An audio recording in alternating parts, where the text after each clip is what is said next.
সবাই বলে কোনো ধর্মই খারাপ কথা বলে না। ইসলাম একই কথা বলে। কেন তার সমস্ত পৃথিবী তৈরি করতে 6 দিন লাগলো? আপনি 9 মাস পরে জন্মাবেন। এতগুলো মানুষ দোজখে যাবে? তিনি অবাক হচ্ছেন, এতগুলো মানুষ কিভাবে দোজখে যাবে। ভাইরে ভাই, তিন বোনের কঠিন প্রশ্ন শুনে ডক্টর জাকির নায়েক হতবাক হয়ে গেলেন। তো চলুন সে ভিডিওটিতে দেখে আসি সে তিনজন বোন কি প্রশ্ন করলেন। সবাই বলে কোনো ধর্মই খারাপ কথা বলে না, কিন্তু মুসলিমরা কেন অন্য ধর্মের লোকদের ইসলাম গ্রহণ করতে বলে? বোন, আপনি বললেন সব ধর্মে ভালো সব কথা থাকে, কিন্তু মুসলিমরা আমাকে ইসলাম গ্রহণ করতে বলে কেন? অন্য যেসব ধর্ম আছে সেগুলো যা বলে তার বেশিরভাগ কথাই ভালো, তবে ইসলাম ভালো কথা বলার পাশাপাশি আপনাকে দেখাবে কিভাবে সেটা অর্জন করতে হয়।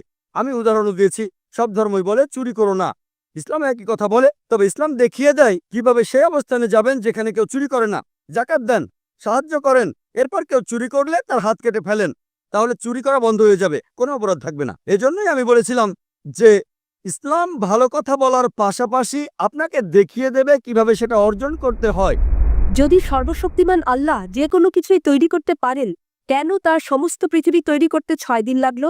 বোন প্রশ্ন করলেন যে আল্লাহ যদি যে কোনো কিছু সৃষ্টি করতে পারেন তাহলে কেন 6 দিন সময় নিলেন।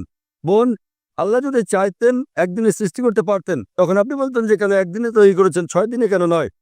কারণ আল্লাহ 6 দিনে এটাই বানাতে চেয়েছেন। কোরআন বলে যে আল্লাহ যা ইচ্ছে করেন তাই সৃষ্টি করতে পারেন। অনেক আয়াতে আছে, আল্লাহ বলেন কোরআনে সূরা আলে ইমরান অধ্যায় 3 আয়াত নম্বর 59, إن مثل عيسى عند الله كمثل آدم خلق من تراب ثم قال له كن فيكون। আল্লাহ আদম আলাইহিস সালামকে সৃষ্টি করেছেন যেমন তিনি যীশু খ্রিস্টকে সৃষ্টি করেছেন ধুলো থেকে, তিনি বলেন হও আর তা হয়ে যায়। আল্লাহ যখন কিছু সৃষ্টি করতে চান তিনি বলেন হওয়ার হয়ে যায়, তিনি ইচ্ছে করলেই এটা হয়ে যায়। আল্লাহ যদি ইচ্ছে করেন আপনি 9 মাস পরে জন্মাবেন, তাহলে আপনি 9 মাস পরে জন্ম নেবেন। আল্লাহ যদি চান 1 সেকেন্ডে, তাহলে মাত্র 1 সেকেন্ডেই। তো আল্লাহ চাইলেন যে তিনি কোনো কিছু 6 দিনে সৃষ্টি করবেন, তাই তিনি করলেন। পৃথিবীতে অনেক মানুষ ভুল কাজ করছে, আমার ভাবতে খুব অবাক লাগে। এতগুলো মানুষ দোজখে যাবে? তিনি অবাক হচ্ছেন, এতগুলো মানুষ কিভাবে দোজখে যাবে। আমাদের এই জীবনটা হলো পরীক্ষা। আপনারা যদি ভালো করে দেখেন যে নিচু গ্রেডের পরীক্ষাগুলোতে বেশিরভাগ ছাত্র পাশ করে, তবে উপরের লেভেলে গেলে সেখানে পাশ করাটা কঠিন।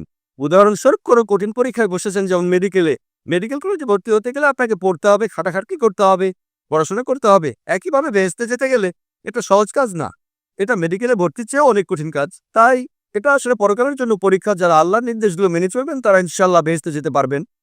আশা করি বোন উত্তরটা পেয়েছে।